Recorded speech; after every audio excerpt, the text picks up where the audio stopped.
13వ అధ్యాయం రోమపత్రిక 2వ వచనం చెప్పేశాను. మొదటి వచనం 2వ వచనం. ప్రతివాడు పై అధికారులకు లోబడి ఉండవలను. చిన్న మనవి, దయచేసి లెగ్గిన్స్ మీ పిల్లలకు కూడా ఇవ్వకండి. 12 ఏళ్ళు వచ్చి దాటిన తర్వాత మీ పిల్లలకి లెగ్గిన్స్ వేసి పంపడం కానీ, జుట్టు విరబూసి పంపడం కానీ దయచేసి చేయకూడదు. ఆడవాళ్ళకి మీరు కూడా చాలామంది స్నానాలు చేసి తల విరబూసుకొని వస్తున్నారు చర్చికి. అలాగే బొట్లు పెట్టుకొని వస్తున్నారు. బొట్లు చాలామంది నన్ను ప్రశ్నిస్తున్నారు, మీ సంఘంలో అంతేనా అని. ఏం చెప్పమంటారు? వాళ్ళు బుర్ర తిరుగున్నారు బాబు, వాళ్ళు ఎవరి మాట వినరని చెప్పమంటారా నన్ను? ఇంకోసారి అలా జరగకూడదు. తల విరబోసుకొని చర్చికి రాకండి, గేటు బయటికి పంపేస్తాను. నిర్మోహమాటంగా చెప్తున్నాను. బొట్టులు పెట్టి చర్చ్ మెంబర్స్, అదర్శన మనం అంటాం లేదు, వాళ్ళు ఏదో వస్తారు పోతారు. మీరు చర్చ్ మెంబర్స్ కనుక తల విరబూసుకొని బొట్లు పెట్టుకొని దయచేసి రాకండి. జట వేసుకోండి. మీ బిడ్డకు కూడా జట వేసి పంపించండి. లెగ్గిన్స్ వేయకండి. పిల్లలకి 12 ఏళ్ళు దాటాయంటే లెగ్గిన్స్ వేయకండి. చిన్నప్పుడు ముద్దు 2 ఏళ్ళు 3 ఏళ్ళు 4 ఏళ్ళు 5 ఏళ్ల వరకు ముద్దు. చిన్నపిల్లలకు కూడా తల విరబూసి పంపుతున్నారు చాలామంది. జుట్టు ఎగురుకొని పిల్లలు మాటికి ఇలాగ అనుకొని మాట్లాడేటప్పుడు పరిగెత్తేటప్పుడు జుట్టు సర్దుకుంటున్నారు, పడిపోతారు వాళ్ళు. ఇంకోసారి జరగకూడదు. తల విరబూసుకొని ఎవరో చర్చకి రాకూడదు. మీ పిల్లల్ని పంపకూడదు. మీ పిల్లలకి లెగ్గిన్స్ 12 ఏళ్ళు దాటితే దయచేసి లెగ్గిన్స్ వేయకండి. బొట్లు పెట్టుకోకండి. మైకు ముందుకు వచ్చి బొట్టు పెట్టుకొని చెప్తున్నారు. ఏదో ఒక ప్రకటనలో చూసాను, ఒక ఆడ మనిషిని, ఎవరో ఆవిడ పేరు గుర్తురావట్లేదు, బొట్టు పెట్టుకొని వచ్చి ఇక్కడ అనౌన్స్మెంట్. కొంతమంది ప్రసంగాలు పరాయాలు అడుగుతున్నారు ఎక్కడి నుంచో చూసి. మీకు ఆ హ్యాబిట్కి పోకపోతే మిమ్మల్ని ఆ పదవిలోంచి తీసేస్తాను. సీరియస్గా చెప్తున్నాను. రోమపత్రిక 13వ అధ్యాయంలో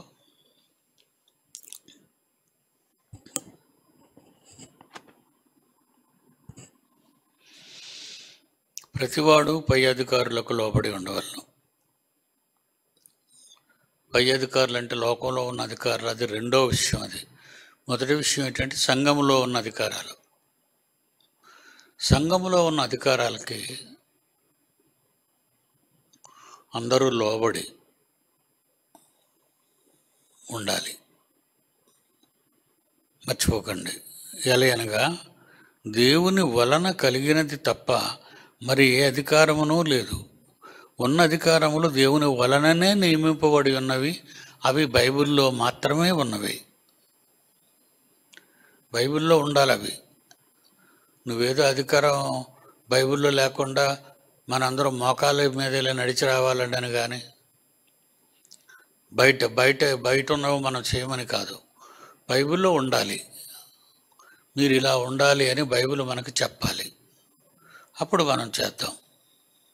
ఇకపోతే లా ఆఫ్ ఎక్స్పీరియన్స్లో చట్టాన్ని ఇంకా మనం లోపలికి వెళితే గౌరవమైనవి, పద్ధతి అయినవి, మంచివి, సాంప్రదాయం కలిగినవి మనం వాడడం వల్ల తప్పులేదు. నీట్గా ఉంటాం, మనం పెద్దరికంగా ఉంటాం. 3వ వచనం చదువుదాం.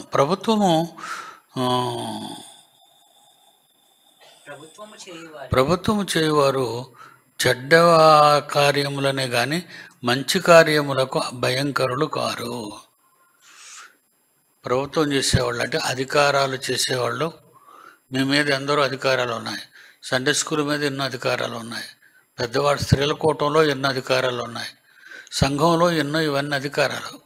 ఈ అధికారాలు దేని గురించి మాట్లాడుతూ, ప్రభుత్వం చేయవారు చెడ్డ కార్యములకే కానీ మంచి కార్యములకు భయంకరులు కారు. ఎందుకు కోపడుతున్నారు? ఎందుకు తల విరబూసుకొని రావద్దంటున్నారు? ఎందుకు లెగ్గిన్స్ చేయొద్దంటున్నారు? అవి ఇతరులకు అభ్యంతరకరంగా ఉన్నాయి. కంప్లైంట్స్. ఇప్పుడు ఇంతకాలం అనకుండా ఇప్పుడే ఎందుకు అంటున్నానని మీరు అనుకోవచ్చు. ప్రజలు ఏమనుకుంటున్నారు? ఎప్పుడు కూడా నేను ఎంక్వైరీ చేస్తుంటాను. కిందన ప్రజలు గుమికూడి మాట్లాడి డిస్కషన్ చేసుకుంటూ వెళుతుంటారు. వాళ్ళు ఏమనుకుంటున్నారు? ఆ ఇన్ఫర్మేషన్ అంతా టేకప్ చేస్తారు.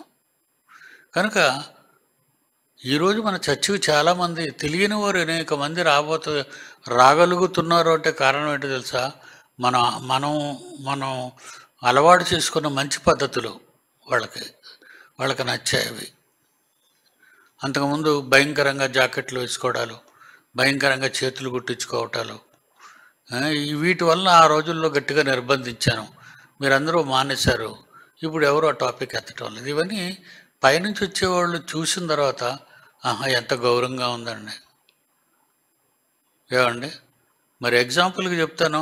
ఒక 40 ఏళ్ళు దాటిన ఆవిడ బుట్టల జాకెట్ వేసుకుంది అనుకోండి, ఏమనుకుంటారు?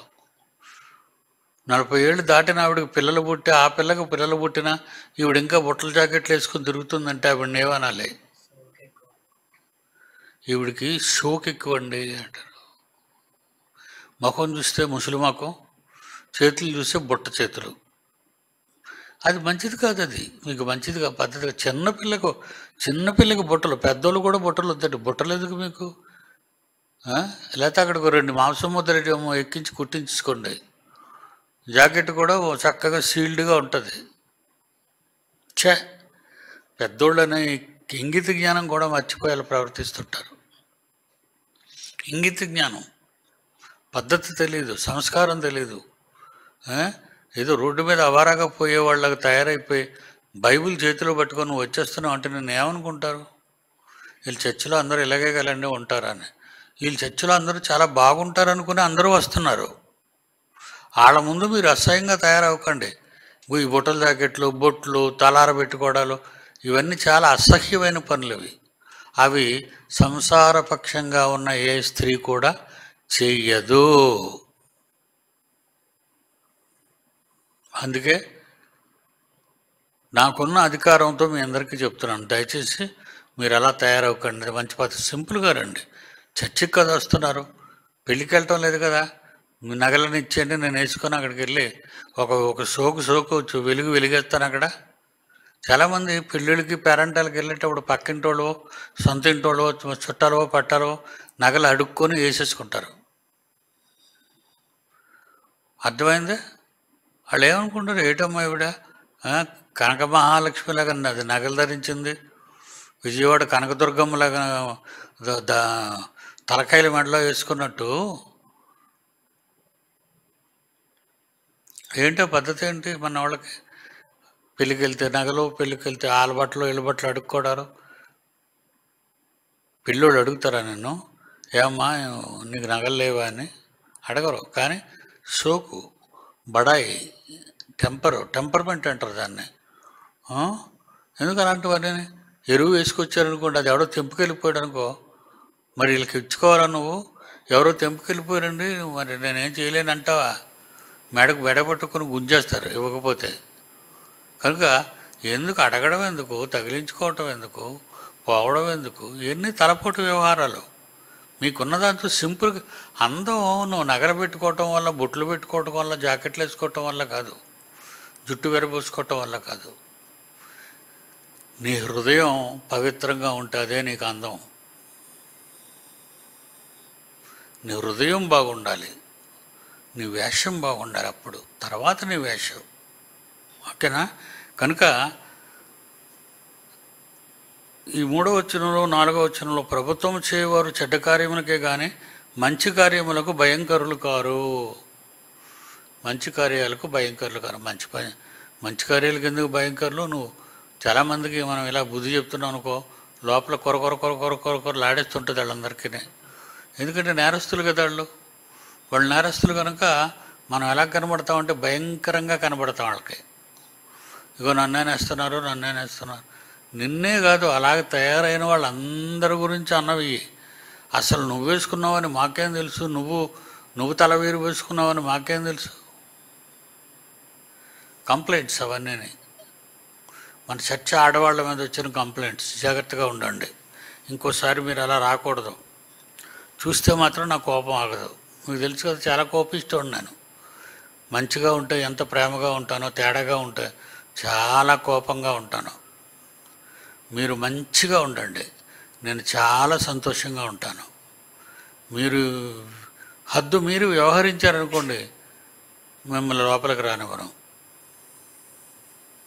ఎందుకంటే మనకు తెలుసు బయట ప్రపంచం. Roman Catholics schools, RCM schools ఉన్నాయనుకోండి, అవి చాలా డీసెంట్. నా కూతురు చిన్నప్పటి నుంచి ఆర్సీఎంలోనే చదువుకుంది. జట్టలు వేసుకోవాలి అంతే, ఆడపిల్లలు జట్టలు వేసుకోవాలి. బొట్లు పెట్టుకోవచ్చు వాళ్ళు, అక్కడ బొట్లు పెట్టుకోవద్దని ఏమన్నారు వాళ్ళు. హిందువులు ఉంటారు, క్రైస్తవులు ఉంటారు, కానీ జట్టలు మాత్రం కంపల్సరీ వేసుకోవాలి, తల విరబూసుకొని రాకూడదు.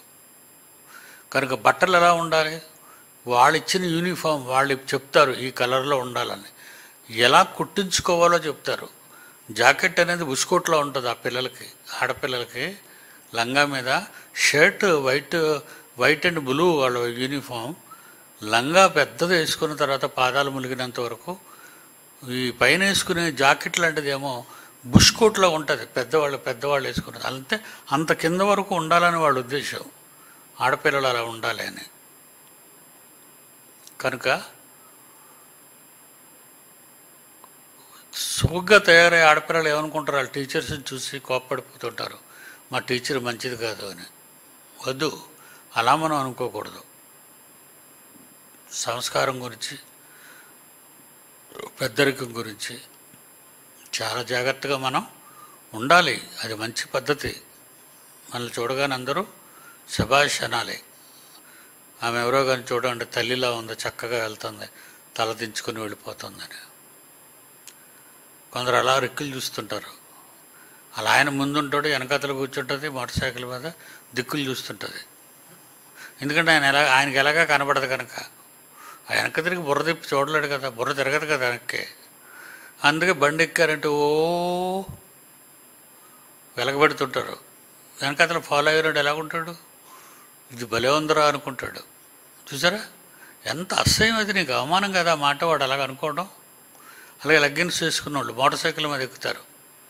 బండగా చెప్తాను, ఇటుకు తొడ ఎలబడిపోతుంటుంది. ఆ స్కిన్ టైట్ కదా అది, ఆ స్కిన్ ఎంతవరకు వెళ్తుందో అంతవరకు ఆ బట్టలాగా. అది ఎంత అసహ్యంగా ఉంటుందండి, చూసేవాళ్ళకి ఛీ అనిపిస్తుంది. మరి భర్తలే వేయిస్తారో లేకపోతే భర్తలు డామినేట్ చేసి ఆడవాళ్లే వేసుకుంటారో నాకు తెలియదు, కానీ అది మంచి పద్ధతి కాదు, సంసారమైన పద్ధతి కాదు. ప్రభుత్వం చేయవారు చెడ్డ కార్యములకే కానీ మంచి కార్యములకు భయంకరులు కారు. నీకు మేలు కలుగుటకు అధికారులు దేవుని పరిచారకులు. వాళ్ళు ఆ రకంగా చెప్పారు అంటే నువ్వు వినాలి. ఎందుకంటే దేవుని పరిచారకులు వాళ్ళు, లోకానికి పరిచారకులు కాదు. లోకానికి ప్రధానమంత్రి, రాష్ట్రానికి ముఖ్యమంత్రి కాదు. దేవుడు నియమించిన సంఘములోని అధికారులు వాళ్ళు. వాళ్ళు ఏం చెప్తే అది మీరు జాగ్రత్తగా వినాలి, ఎదురు తిరగకూడదు. ఏమన్నా ప్రభుత్వం చేయవారు చెడ్డ కార్యములకే కానీ మంచి కార్యములకు భయంకరులు కారు. నీకు మేలు కలుగుటకు అధికారులు దేవుని పరిచారకులు. అది నీకు మేలు కలుగుతుంది, వాళ్ళ చెప్పడం వల్ల నీకు మేలు జరుగుతుంది. మరి దేవుని వలన మేలు పొందుతావా, కోపం పొందుతావా? కోపం పొందితే నీ కర్మ, ఇంకెవరేం చేయలేరు. నీకు మేలు కలుగుటకు అధికారులు దేవుని పరిచారకులు. వారికి భయపడకుండా కోరితివా? నేను అధికారులకు నన్ను లోబడినండి, నేను మరి వాళ్ళు ఏం చెప్పినా వినండి అని అంటావా? అలాగనే ఎప్పుడు అనగలవు తెలుసా నువ్వు? అలాగా కిందనంటున్నాడు, వారికి భయపడకుండా కోరితివా? వారికి భయపడకుండా ఉండాలని కోరుకుంటున్నావా? మేలు చేయము. నువ్వు మేలు చేయి, మంచి చేస్తుండు. నిన్నెందుకు అధికారులు నువ్వు ఇలా చేయి అలా చేయని ఎందుకంటారు? మంచి చేసేవాళ్ళని. బాగా చదువుకున్న వాళ్ళని టీచర్ ఎందుకు కొడుతుంది? చదువుకోలేని వాళ్ళని కొడుతుంది, చదువుకున్న వాళ్ళని పొగుడుతుంది. చాలా మంచి మార్కులు వచ్చారా నీకు, మంచి మార్కులు వచ్చాయమ్మా నీకని టీచర్ పొగుడుతుంది. ఎవరిని బెత్తాలతో కొడుతుంది? దగ్గరికి వెళ్ళి ఈడు ఉన్నాడు, దున్నపోతులా ఉన్నాడు, చదువు రాదు, ఎదగ పడాలమని ఇతను పొగుడుతున్నప్పుడే ఈయన్ని బెత్తంతో దెబ్బేసేస్తుంది. ఎందుకు? వాడు చదువుకోవటం లేదు, వాడు కనుక నువ్వు ఒకవేళ నీ అధికారులని ఎడల బాగా ప్రవర్తించాలనుకున్నావు అనుకో, వారికి భయపడకుండా కోరుతావా? వారికి నువ్వు భయపడకుండా ఉండాలనుకుంటున్నావా? మేలు చేయి. అప్పుడు వారి చేత మెప్పు పొందుదువు. అదే నేను చెప్పాను, వారి చేత మెప్పు పొందుదువు. నీవు చెడ్డది చేసిన ఎడల భయపడు. నువ్వు తప్పు చేస్తున్నావు అనుకో, భయపడు. వారు ఊరకయే ఖడ్గము ధరింపరు. కీడు ప్రతివాని మీద, కీడు చేయువాని మీద ఆగ్రహము చూపుటకై వారు ప్రతీకారం చేయు దేవుని పరిచారకులు.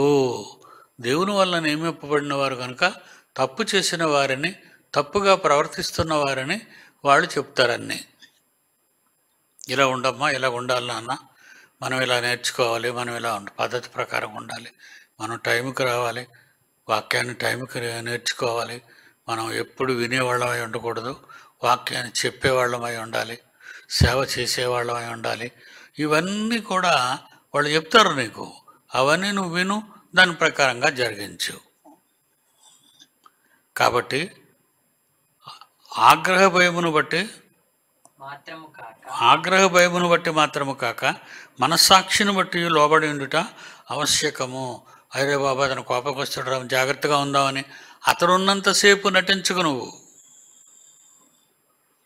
బయట కూడా బాగా ఉండాలి, ఇంటి దగ్గర కూడా బాగుండాలి, బయటికి వెళ్తున్నప్పుడు బాగుండాలి, చర్చికి వచ్చినప్పుడు ఎంత బాగుంటున్నావో బయటికి వెళ్ళినప్పుడు కూడా అంత బాగుండాలి.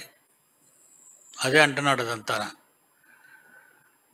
కీడు చేయు వారి మీద ఆగ్రహం చూపుటకై వారు ప్రతీకారం చేయు దేవుని పరిచారకులు. కాబట్టి ఆగ్రహ భయమును బట్టి మాత్రము కాక మనస్సాక్షిని బట్టి లోబడి ఉండుట ఆవశ్యకము. నీ మనస్సాక్షి కూడా నీకు అదే తెలుసు కదా, అలా ఉండాలనే కదా అనుకుంటున్నావు. ఒక ఆవిడని నేను చూశానండి, ఆవిడ జాకెట్ నిండా చిన్న చిన్న మువ్వలు, కాలికి మువ్వలు ఉంటాయా, కాలికి మువ్వలు, అలాంటి మువ్వలు జాకెట్ అంచులకి, చేతుల అంచులకి మువ్వలు కుట్టించుకొని నడుస్తుంటే ఆవిడ కాళ్ళు పట్టీల నుంచి పై వరకు గల్లు గల్లు గల్లు గల్లు అంటున్నాయి.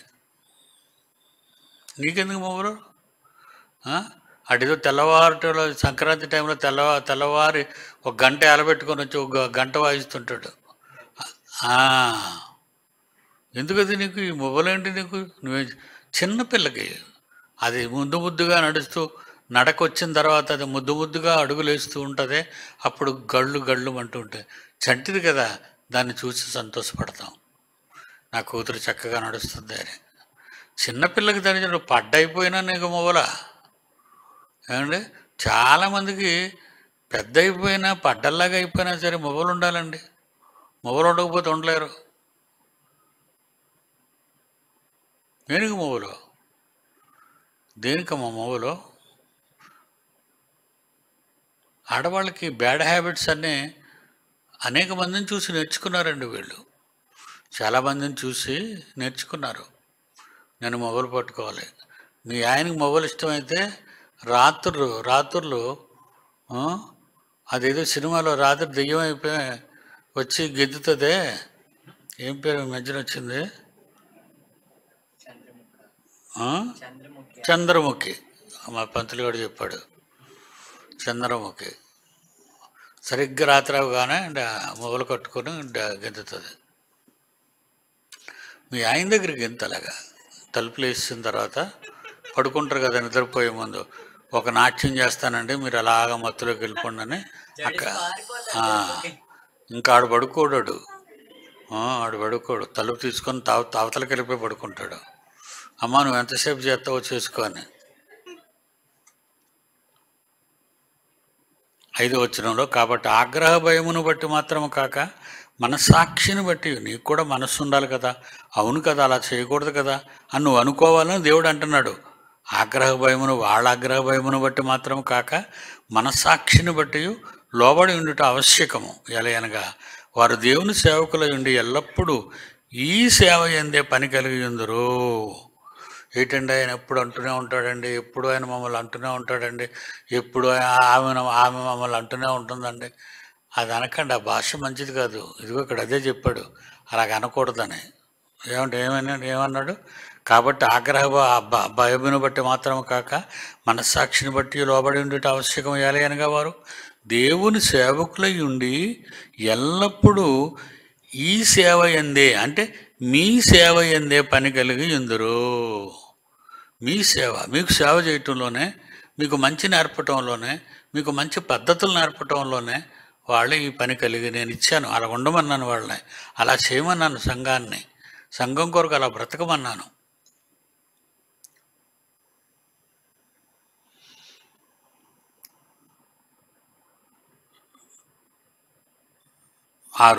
ఎలయనగా వారు దేవుని సేవకులై ఉండి ఎల్లప్పుడూ ఈ సేవ ఎందే పని కలిగి ఎందురు. ఇందుకే కదా మీరు పన్ను కూడా చెల్లించుచున్నారు. ప్రభుత్వం గురించి ఇప్పుడు ఒకసారి మళ్ళీ ప్రభుత్వంలోకి వెళ్ళాడు. మనకు సేవ చేసే పోలీసులు కానివ్వండి, టెలిగ్రాఫిక్ వాళ్ళు కానివ్వండి, మరి ఫోన్స్ డిపార్ట్మెంట్ కానివ్వండి, రైల్వే కానివ్వండి, ఏదైనా ఏ డిపార్ట్మెంట్ అయినా, సిఐడి కానివ్వండి, వీళ్ళందరూ కూడా, కలెక్టర్ కానివ్వండి, అఫీషియల్స్ అందరూ కూడా పనిచేస్తున్నారు కార్యాలయాల్లో, ఆఫీసుల్లో. ఎవరి కోసం? మన కోసమే పనిచేస్తున్నారు వాళ్ళు. ఇక్కడ మన కోసమే పనిచేస్తున్నారు. మన కోసం పనిచేస్తున్నారు కనుక బయట ప్రపంచంలో మన కోసం పనిచేస్తున్న వాళ్ళకి మనం ఏమిస్తున్నాం? పన్ను, ట్యాక్స్ ఇస్తున్నాం.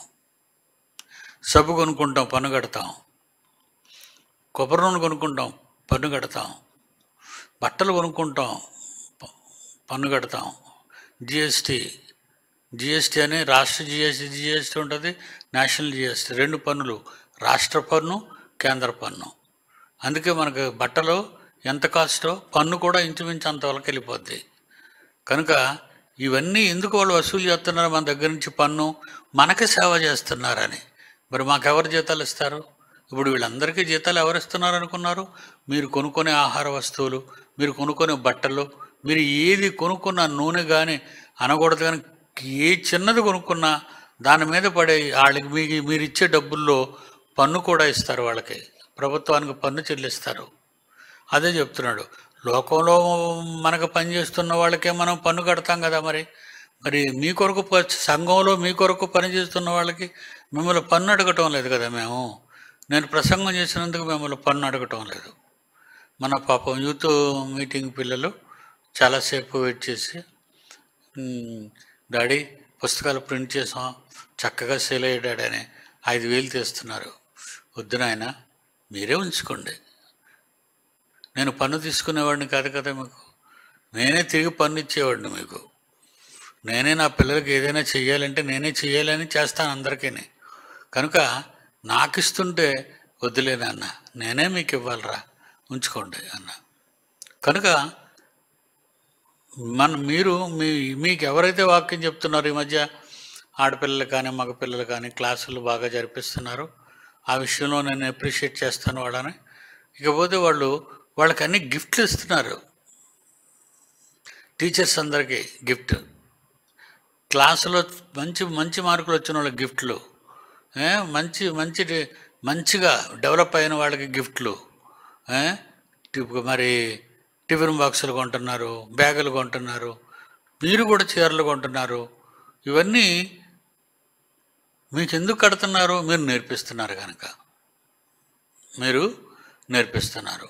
రేపు ప్రిన్సిపాల్స్ అందరికీ వాళ్ళ ఎంతమంది పిల్లలు పంపారో పిల్లల్ని పంపిన దాన్ని బట్టి మీకు వాళ్ళకి డబ్బులు పంపుతున్నాం. ఇంచుమించు 137 మందికి డబ్బులు చెక్ రూపాన పంపుతున్న వాళ్ళందరికీ నేనే ఇస్తున్నాను అదంతా. మరి వాళ్ళు అవి ప్రిన్సిపాల్స్కి ఇస్తారు. అంటే 5 ప్రిన్సిపాల్స్ పంపించారు అనుకోండి, 5 స్టూడెంట్స్ని పంపించారనుకోండి. ఒక్కొక్క స్టూడెంట్ మీద ఒకప్పుడు 1000 రూపాయలు ఇచ్చాను, తర్వాత ఆర్థిక ఇబ్బందుల వల్ల 500 ఇచ్చాను, తర్వాత ఆర్థిక ఇబ్బందుల వల్ల 300కి దిగాను. ఎక్కువ వచ్చిందనుకోండి నా పిల్లలకే ఇస్తున్నాను, తక్కువ వచ్చిందనుకోండి నా పిల్లలకే ఇస్తున్నాను. ఎందుకంటే వాళ్ళు పాఠాలు చెప్పి పరీక్షకు పంపారు కనుక వాళ్ళ మీద నేను ఒక సేవకునిగా, ఒక పరిచారకునిగా, ఇంత కష్టపడ్డారా, వీళ్ళకి ఇది ఇద్దామని ఇస్తున్నాం, ఇవ్వాలి. కనుక ప్రభుత్వంలో ఉంటూ కూడా మనం ఈరోజు ప్రతి ఆహార వస్తువులు, మనం తినే ఆహార వస్తువులు కానీ, కట్టుకునే బట్టలు కానీ, అనుభవించే ఒక టీవీ కొనుక్కున్నాం అనుకోండి, దాని మీద పన్ను ఉంటుంది. ఒక లైట్ కొనుక్కున్నాం అనుకోండి, దాని మీద పన్ను. పిల్లల్ని మార్కెట్కి పంపించి, ఒరే నాయన ఒక 100 లైట్లు కొనంటారా అంట అనుకో. పిల్లలు అక్కడికి వెళ్ళిన తర్వాత బిల్లు ఇవ్వమంటారా? బిల్లు ఇవ్వడం అంటే పన్ను కట్టాలి. నాయన తీసుకోండిరా, మనం ఇన్కమ్ ట్యాక్స్ వాళ్ళకి సమాధానం చెప్పుకోవాలి కదా, పన్ను కట్టేద్దాం, తీసుకోండి అంటారు. కనుక 30,000 లైట్లకి అయింది అనుకోండి, 10,000 పన్ను పడుతుంది. పర్వాలేదులే, వద్దులేరా అని అనడానికి నాకు నోరు రాదు. ఎందుకంటే మనం ఇచ్చిన డబ్బుల వల్లే కదా ఈ ప్రభుత్వాలు, ఈ ఆఫీసులు, ఈ కార్యాలయాలు అన్నీ నడుస్తున్నాయి. లేకపోతే వాళ్ళకి డబ్బులు ఎలాగొస్తాయి? ప్రజలే ఇవ్వాలి. కనుక లోకంలో ఉన్నది కానీ, సంఘంలో ఉన్నది కానీ, అధికారాలు అనేవన్నీ కూడా మిమ్మల్ని బాగు చేయటానికే తప్ప మిమ్మల్ని పాడు చేయటానికి కాదు. మిమ్మల్ని డిసిప్లిన్లో నడిపించడానికే తప్ప మరొక రకంగా కాదు. మీ మీద కత్తి కట్టి, కక్ష కట్టి, పగతో మిమ్మల్ని ద్వేషిస్తూ శిక్ష అనుభవించేటట్టుగా చేయటం కాదు. ఒక పద్ధతి ప్రకారంగా మనం పోవాలి. అది నేను చెప్పేది. నేనన్నా ఇకపోతే 7, ఇందుకే కదా మీరు పన్ను కూడా చెల్లించుచున్నారు. కాబట్టి ఎవనికి పన్ను వానికి పన్ను కట్టండి, ఎవనికి సుంకమో వానికి సుంకం చెల్లించండి. ఎవని ఎడల భయం ఉండవలనో వాని ఎడల భయము, ఎవని ఎడల సన్మానం ఉండవలనో వాని ఎడల సన్మానము కలిగి ఉండి, అందరికీ వారి వారి రుణములను తీర్చుడే. అంటే రుణం ఏదన్నమాట? రుణంలో ఏమున్నాయి? ఎవనికి పన్ను రుణం వానికి పన్ను ఇవ్వాలి. ఎవనికి సుంకమో వానికి సుంకము. అంటే చిన్న పనులు, ఆశీలు అంటారు. ఆశీలు చిన్న పల్లెటూళ్ళలో సుంకాలు అంటారు, సుంకం కట్టడం. అలాగే ఈవెన్ బెరల్ గ్రౌండ్కి వెళ్ళినా సుంకం కట్టాలి. మనం సమాధి చేయటానికి అక్కడ సుంకం కట్టాలి మనం. అలాగా ఎవరికి సుంకమో వాళ్ళకి సుంకం ఇవ్వాలి. తర్వాత ఎవని ఎడల భయం ఉండవలనో వాని ఎడల భయపడాలి. ఎవని ఎడల సన్మానం ఉండవలనో వాని ఎడల సన్మానము కలిగి ఉండుడి. అందరికీ వారి వారి రుణములు తీర్చుడి. మాకేం సంబంధం లేదు, మేము ఏమేమో ఎవరితో చెప్పుకో అంటే ఎవరేమనకపోయినా లోకంలో దేవుడి దగ్గరికి వచ్చేసరికి మాత్రం దేవుడు మిమ్మల్ని పీకపట్టుకుంటాడు. ఎందుకంటే అన్నీ దేవుడి దగ్గర క్యాలిక్యులేట్ అయిపోతాయి, అన్నీ దేవుడి దగ్గర వ్రాయబడతాయి. మీ మాట, మీ నడత, మీ చూపు, మీ అడుగులు అన్నీ దేవుడికి తెలుసు. కనుక దేవుడు ఊరుకోడు. అన్నీ మన తీర్పు దినం, మన సావు దినానికి కన్ఫర్మ్ అయిపోయి వస్తాయి. సపోజ్ రేపు ఎల్లుండో నేను ఒకళ్ళు చనిపోవాలనుకోండి, దేవుడు ఏం చెప్తాడు? పలానా ఆయన చనిపోవాలి, పలానా ఆయన ఒరే బొమ్మ బాగోలేదురా, బ్లాక్ అయిపోయింది చూడు స్క్రీన్ మీద బొమ్మ. కెమెరా దగ్గరికి వచ్చి సెర్చ్ చేయండి. స్క్రీన్ మీద బొమ్మ నలుపు అయిపోయిందిరా.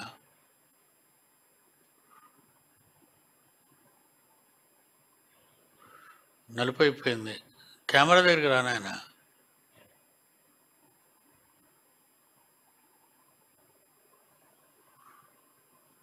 చిన్న లైటింగ్, చిన్నది.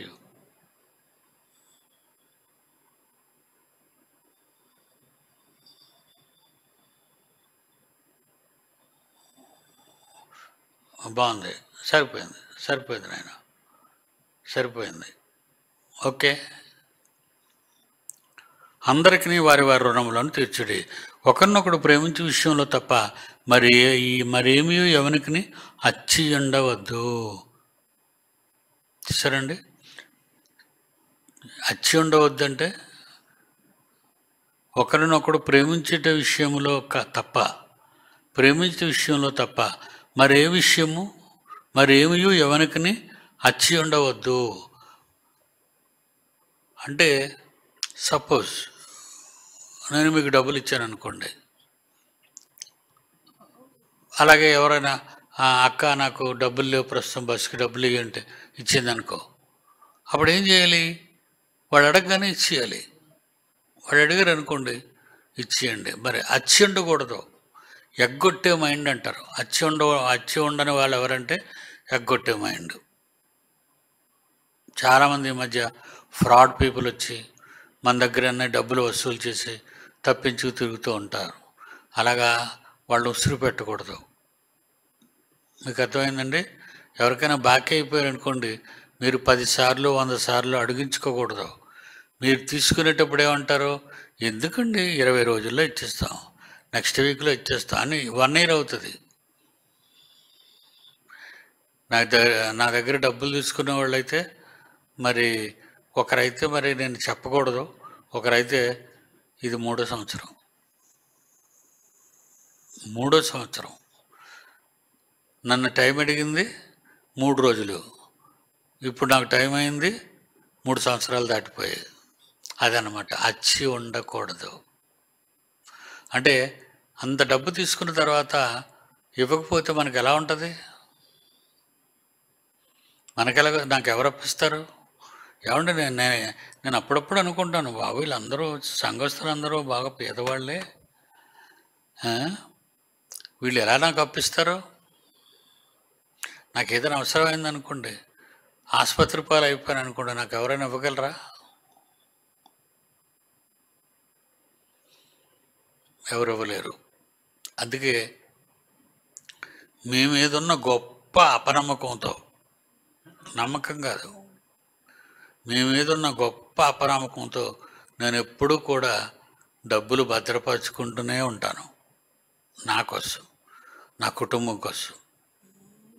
అంతేగాని వస్తువులు కొనడం కోసం కాదు, వస్తువులు కొనుక్కోవటం గురించి కాదు, బట్టలు కొనుక్కోవటం గురించి కాదు. ఇప్పుడు నేను వేసుకున్న బట్టలన్నీ కూడా ఇంచుమించు 3 ఏళ్ల క్రిందటి నాటివే. ఇవన్నీ 3 ఏళ్ల క్రిందటి నాటివే. ఇక బూట్లు అంటారా, పిల్లలే కొనేస్తున్నారు. షూట్లు అంటారా, పిల్లలు కొంటున్నారు. నాకు నేనుగా ఏది కొనుక్కోవటం లేదు, కొనుక్కోను. ఎందుకంటే ఉన్నాయి కదా, నాకున్నాయి, నా దగ్గర ఉన్నాయి. ఎందుకు కొనుక్కోవాలి? ఉన్నాయి ఎందుకు కొనుక్కోవాలి? నేను పెట్టుకున్న వాచీలన్నీ పిల్లలు కొన్నవే, నేను వేసుకున్న బూట్లన్నీ పిల్లలు కొన్నవే, నేను వేసుకున్న హాఫ్ కోట్లు కానీ ఫుల్ కోట్లు కానీ అన్నీ పిల్లలు కొన్నవే. అందులో నా కొడుకు ఉండొచ్చు, నా అల్లుడు ఉండొచ్చు, నా పిల్లలు ఇచ్చినవే. వాళ్ళు నిజంగా వాళ్ళ ప్రేమతో వాళ్ళు ఇచ్చినవి. చాలాసార్లు వద్దంటాను, కానీ వాళ్ళు వినరు, చాలా ప్రయాసపడతారు. అప్పుడు చాలా ప్రేమతో తీసుకుంటాను అది. కనుక నేను ఎప్పుడు కూడా డబ్బులు జాగ్రత్త పెట్టుకుంటాను. ఎప్పుడైనా నాకు అవసరం వచ్చిందనుకో, ఎవరిని అడిగితే ఎలాగేస్తారు, వాళ్ళకేమొస్తుంది నాకు తెలుసు కదా. వాళ్ళ దగ్గర మీ దగ్గర డబ్బులు ఉండవని నాకు తెలుసు. మిమ్మల్ని ఎందుకు అడగనంటే, మీ దగ్గర డబ్బులు ఉండవు కనుక మిమ్మల్ని అడగను. మరి నేను ఎవరిని అడుగుతాను? నాకు బయట స్నేహాలు ఏమి లేవు కదా. అది అంకుల్ని పలానా దగ్గర చూసామండి, పలానా ఎవరో ఆయనతో 2 ముగ్గురితో కలిసి వెళ్తున్నారు ఫ్రెండ్స్తోనే అని ఎవరైనా నా గురించి మీకు చెప్పారా? అంకుల్ని పలానా దగ్గర చూసాం, లేకపోతే పలా సినిమా థియేటర్ దగ్గర సినిమా హాల్ దగ్గర కనిపించారు, థియేటర్ దగ్గర అని ఎవరైనా చెప్పారా మీకు? అదిగో సర్కస్ అవుతుంది కదా, అంకుల్ సర్కస్కి వెళ్ళారు చూసాం అని ఎవరైనా చెప్పారా? అసలు ఎక్కడికి వెళ్ళండి, ఎక్కడికి వెళ్ళాం. అది మంచి అయినా వెళ్ళాం, చెడ్డ అయినా వెళ్ళాం, దేవుడు తప్ప, దేవుని పని తప్ప. కనుక దేవుని పిల్లలారా, మీరు ఎప్పుడు జాగ్రత్తగా ఉండండి. ఎందుకంటే ఇక్కడ ఉన్న మాట, ఒకరినొకడు ప్రేమించిన విషయంలో తప్ప మరి ఏ విషయం మరి ఏమీ ఎవరికని అచ్చి ఉండవద్దు. మరి నా దగ్గర లేకపోతే నేను ఇవ్వకపోతే రేపు అంటాను, ఎల్లుండి అంటాను, వచ్చే నెల అంటాను, వచ్చే సంవత్సరం అంటాను, ఇలాగ తిప్పలు పెడుతుంటాను మిమ్మల్ని. అప్పుడు వాళ్ళు ఏమనుకో, పర్వాలేదు నువ్వు చెప్పిస్తావు, వాళ్ళు వినేశారని నువ్వు అనుకుంటున్నావేమో. బాధపడతారు వాళ్ళు, చూసావా ఎంత పని చేశారో అని ఆ ఫీలింగ్ రానివ్వకండి ఎవరికి. అర్థమైందా? వాళ్ళు అలా బాధపడకూడదు, మన గురించి వాళ్ళు బాధపడకూడదు. మనం అన్నమాట ప్రకారంగా నెరవేర్చాలి, మనం తిప్పిచ్చేయాలి, అది పద్ధతి. నేనన్నా అలాగే అన్ని విషయాల్లో. మరి ఈవేళ ఒక అమ్మాయి వచ్చి మరి వాళ్ళ అక్కని, అక్క నాకు ఆకలేస్తుంది అన్నం పెట్టవా? 5 గంటలకు 6 గంటలకు ఆకలేస్తుంది పాపం, మధ్యాహ్నం అన్నం తినలేదేమో. అంటే చాలామంది కష్టాల్లో ఉంటారు, అడగరు వాళ్ళు. అడగండి అమ్మా, ఆకలితో ఉండకండి ఎవరు, అబ్బాయిలు కానీ అమ్మాయిలు కానీ ఆడవాళ్ళు కానీ మగవాళ్ళు కానీ. పిల్లలకి మీ అందరికీ చెప్తున్నాను, మీరు ఎవరైనా ఆకలితో ఉంటే మీ డాడీని అడగండి, తప్పనిసరిగా అన్నం రప్పించి పెడతాడు. అక్క దగ్గర లేకపోతే ఇంకా ఎవరిని అడగలేక, మళ్ళీ రెండో వాళ్ళని అడగలేక ఆకలితోనే అలాగా క్లాసులో కూర్చుండిపోతావా? వద్దురా, నీకు ఆకలి వేసినప్పుడు ధైర్యంగా మీ డాడీ అని పిలుస్తావు కదా, డాడీ దగ్గరికి రా.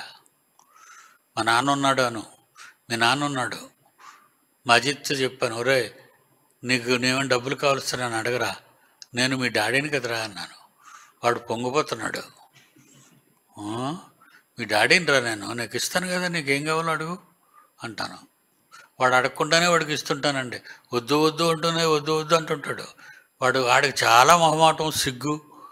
ఒరే నువ్వు ఇప్పటికీ గాలిలో ఎగిరిపోయేటట్టున్నారా, కొంచెం తినరా 3 పూటలు బాగా అంటాను వాడిని. 3 పూటలు బాగా తినరా. కనుక ఒకరినొకడు ప్రేమించిన విషయంలో తప్ప మరేమీ ఎవనికి అచ్చి ఉండవద్దు. ఎదుటివాని ప్రేమించువాడే ధర్మశాస్త్రము నెరవేర్చినవాడు. ఎదుటివారిని ప్రేమించిన వాడే ధర్మశాస్త్రం నెరవేర్చినవాడు. మా రాంబాబు, వంట రాంబాబు అని జీవన్ చదువుతుంటాడు. ప్రతి వారం వంట రాంబాబు గివింగ్ ఉంటుంది. పలానాళ్ళకి 500, పలానాళ్ళకి 500 అంటాడు. నిజంగా అండి, రాంబాబు అదే మా సెమినార్లో కూరలు ఎంతో చక్కగా మరి మీ అందరికీ రుచికరంగా వండిపెట్టిన ఘనత నా కొడుకు రాంబాబుదే. మంచి కుర్రోడు, మంచి టీం వాళ్ళది. రాంబాబు అండ్ టీం, ఇవ్వటంలో టీం, వండి పెట్టడంలో టీం. ఆ టీం అంతా నిజంగా అండి. వాళ్ళ కూతురు క్యాన్సర్తో బెడ్ రెడ్ అయి పడుకుందండి. ఆ ఫోటో ఒకటి పెట్టారు.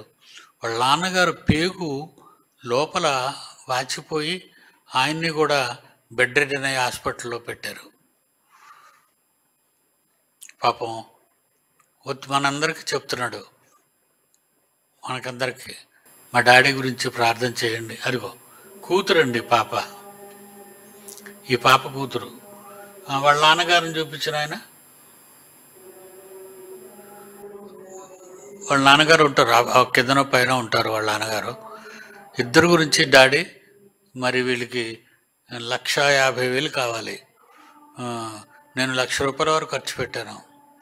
వెంటనే మరి చెక్కు తీశాను, 50,000 రాశాను, అర్జెంటుగా పంపేమన్నాను.